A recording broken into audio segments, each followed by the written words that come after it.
Olá, pessoal. Eu sou o professor Luiz Cândido e nós vamos iniciar uma aula sobre método de pesquisa, né, para o nosso mini curso de pesquisa científica dentro da atividade de projeto de graduação 1 da Universidade Federal do Ceará, campus de Crateús, né? Então, a gente está tendo uma série de aulas, né, que estão funcionando na modalidade de mini curso, para dar suporte ao desenvolvimento do trabalho de conclusão de curso de vocês.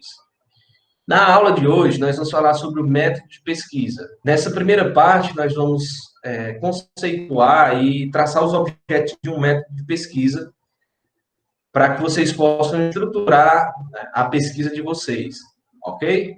Então, essa primeira parte, ela vai tratar mais sobre as questões gerais concernentes à questão de estrutura do método de pesquisa. Então, dando um passo atrás, pessoal. Lá no começo do nosso minicurso, a gente falou sobre as bases do conhecimento científico, né? Da questão de conhecimento científico ser diferente de conhecimento popular, religioso ou filosófico, né? Após fazer essa diferenciação, o que ficou mais claro, o que ficou mais sedimentado como fundamento principal da ciência era a questão de a ciência ser sistemática, racional, com base em evidências, buscando explicar o significado das coisas ou a realidade das coisas numa visão mais globalizante. Diferente do conhecimento tácito ou conhecimento popular, a ciência ela busca esclarecer de modo sistemático, de tal modo que outras pessoas possam trilhar o mesmo caminho que você trilhou e chegar a resultados semelhantes. Por que digo semelhantes e não iguais? Porque a ciência, como a gente viu, ela admite erro. Então, ela tem uma certa imprecisão embutida. E a seção de método de pesquisa visa justamente estabelecer esse protocolo de estudos que garanta a consistência da pesquisa e de seus resultados.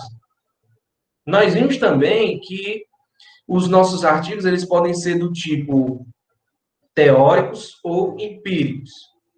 Empíricos no sentido de a gente ter uma experiência que pode ser uma experiência de campo, quando a gente estiver tratando do ramo das ciências sociais, como a gente falou lá, a gente tem a ciência formal e natural, que ela se subdivide na parte de química, física, biologia, e de um outro modo, aquela que visa explorar as questões sociais, como economia, como administração, política, enfim. Então, a gente pode ter uma experiência de campo, uma vivência de campo, ou a gente pode fazer um experimento.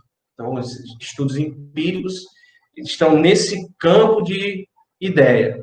E nós temos os estudos teóricos, certo? Então, essa primeira imagem aqui, a gente mostra a estrutura lógica de um artigo empírico. O que é o artigo empírico? Nós temos uma ideia e nós vamos projetar experimentos. Experimentos para testar essas nossas ideias. Então, pode ser um experimento no laboratório. Eu vou no laboratório, por exemplo, pego um corpo de prova de concreto em que eu queira verificar se a adição de um determinado material na mistura de concreto, ele é benéfico ou não. Então, eu vou lá fazer um programa de estudos experimentais, vou executar esses programas de estudos experimentais e adquirir os resultados. Então, eu tenho ali os experimentos e os próprios experimentos, eles vão me dar conclusões sobre aquele experimento. Só que quando a gente faz um contraponto desses resultados que a gente teve com resultados da literatura existente, ou seja, de outros estudos sobre o mesmo assunto, a gente consegue fazer conclusões mais consistentes, mais ricas e mais aprofundadas. Nesse sentido, embora seja um estudo empírico, que a gente chama, experimental, ele não pode ocorrer completamente desvencilhado de uma visão do que já existe de conhecimento sobre aquele assunto. Então, a gente vai fazer uma composição entre dados primários, advindos desses experimentos ou dessas experiências de campo, com os dados que já estão presentes na literatura, para que a gente possa chegar a conclusões mais significativas que colaboram para o conhecimento daquele campo de estudos. Nós temos também, como falado, os estudos teóricos. Nesse caso, você vai trabalhar com os resultados de estudos realizados por outras pessoas. E esses estudos, eles acabam sendo estudos de campo. É como se você combinasse diferentes pesquisas empíricas que exploraram o mesmo fenômeno em diferentes épocas, sob diferentes pontos de vista, que jamais uma única pessoa conseguiria fazer todo esse repertório sozinho, ou numa pesquisa, ou até mesmo em um projeto de pesquisa financiado. Você pega todo esse histórico e faz uma síntese, e faz uma reflexão de modo que as conclusões individuais contidas naqueles trabalhos, elas sejam somadas e gerem novas conclusões. Então, um trabalho teórico, ele visa justamente fazer esse apanhado de conhecimento, de modo que seja possível gerar novas conclusões. Todo estudo empírico, a gente tem uma etapa de estudo teórico. Por quê? Porque nós temos a seção de referencial teórico, onde mais ou menos a gente vai fazer um artigo teórico ou um ensaio teórico. Só que a exigência que se tem, como, olha, isso aqui é meu fundamento teórico, é diferente do seu estudo ser só aquela análise da literatura. Então, o objetivo e o nível e o rigor é um pouco diferente. Então, você vai ter um aprofundamento maior, você vai ter uma exploração maior do que nos trabalhos empíricos, em que você vai ter uma base teórica para você investigar um fenômeno em primeira mão. Aqui não, aqui nós estamos falando de dados secundários. Então, nós temos esses dois estilos de trabalhos. Artigos empíricos, que têm uma experiência ou um estudo de campo, né? E os trabalhos teóricos, que vão congregar diferentes trabalhos de diferentes autores para gerar novas sínteses do conhecimento. Essa estrutura que eu acabei de mostrar para vocês, no entanto, ela é insuficiente para que a gente possa executar essa pesquisa.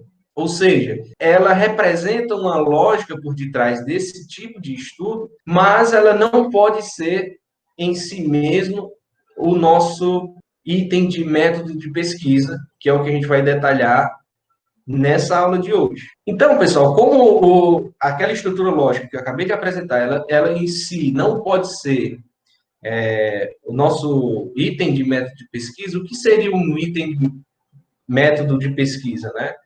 Relembrando aquelas subseções do nosso artigo. O método de pesquisa seria o nosso terceiro item de sumário. E ele consiste da descrição minuciosa de como você chegou em cada um daqueles resultados. Então, a lógica subjacente àquele gráfico que eu acabei de mostrar, aquela figura, existe um caminho. Então, existe uma série de questões que você vai precisar apresentar para o leitor, de modo que o seu trabalho seja validado. Então, lembrando, a gente tem a introdução. A introdução do nosso trabalho, ela vai explicar a ideia geral do nosso trabalho. Em que sentido? Colocando um contexto, delimitando um problema de pesquisa relevante, para o qual a gente vai propor uma ação, que seriam os objetivos.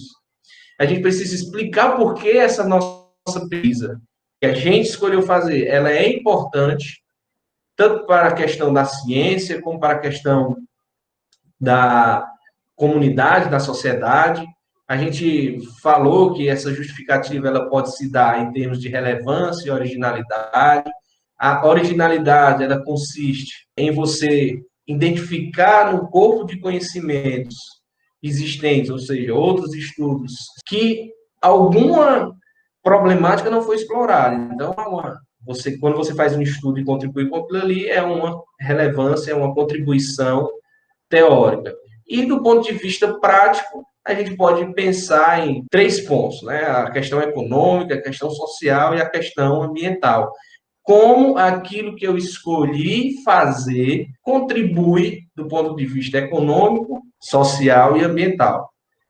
A gente vai fazer uma delimitação, porque a gente mencionou que é impossível a gente esgotar todos os pontos de vista e todas as perspectivas e métodos num único estudo. Então, a gente precisa delimitar de modo que eu possa restringir o meu campo de atuação e eu consiga ter um começo e um fim. E, por fim, a gente explica na introdução como a gente pensou o restante do trabalho. Nós vimos também o referencial teórico, que é justamente o corpo de conhecimentos que possa investigar esse determinado problema e que possa refletir os resultados que você vai ter, certo? E aí a gente chega no método de pesquisa. A gente tem a introdução, que é o nosso contexto de criação das ideias, e nós temos o restante, que é o nosso contexto de justificação. Quando a gente chegar lá no final, nas nossas conclusões, a gente vai ter que dar uma olhada de trás para frente. Cada conclusão que nós gerarmos no nosso trabalho, ela tem que ser baseada em evidência. É a premissa fundamental, a premissa básica da ciência. A minha conclusão,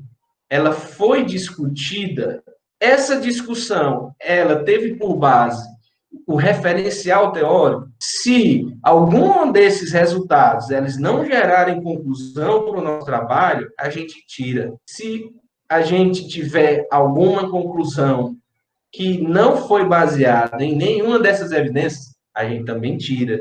E aí a gente vai voltando. E aí a gente precisa pensar, cada um desses resultados que eu apresentei, eu expliquei adequadamente como eu cheguei neles? Ou seja, o meu método de pesquisa, ele permite que outros pesquisadores entendam como eu cheguei nesse gráfico, nessa figura, nessa tabela, nesse texto, e como eu organizei essa sequência de construções e levantamento de fatos na realidade para poder fazer essa análise. Esse é o objetivo do nosso bloco de vídeos, que é o método de pesquisa.